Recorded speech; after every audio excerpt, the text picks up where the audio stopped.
Magandang umaga po sa bawat isa at muli po tayo ay nasa ating daily devotions at ang ating pamagat po ng pagbubulay ngayong umaga ay nakikinig at nagpapagaling ang Diyos. Ang ating pong batayang talata ay mula sa Matthew 14:14 at ito po ang sinasabi. Pagdating ni Jesus sa tabing dagat, nakita niya ang napakaraming tao. Naawa siya sa kanila at pinagaling niya ang mga may sakit sa kanila. Ang ating pong Bible reading sa inyong mga free time ay Matthew chapter 14 verses 1 to 21. At narito na po ang ating pagbubulay.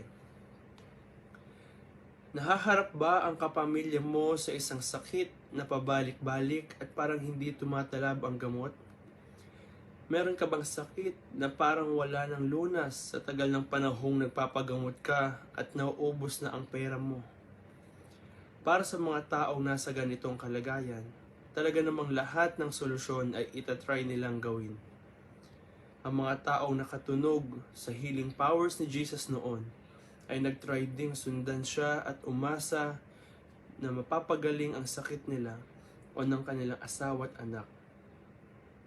Parang celebrity healer si Jesus na dinudumog ng mga tao na dumadanas ng sakit.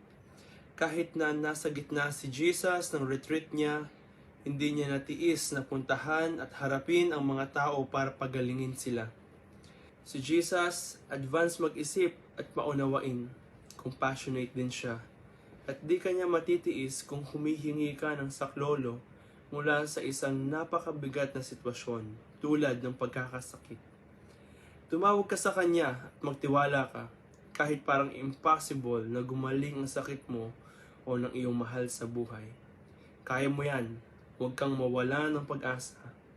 Merong kagalingan kay Jesus Christ. Tayo po ay manalangin. Aming Ama na nasa langit, maraming salamat po at kaya mong pagalingin ang mga sakit ko dahil ikaw ang Diyos at makapangyarihan sa lahat. Pinagkakatiwala ko sa iyo ang lahat at naniniwala po ako na gagaling ako at ang aking mga mahal sa buhay. In Jesus' name, Amen.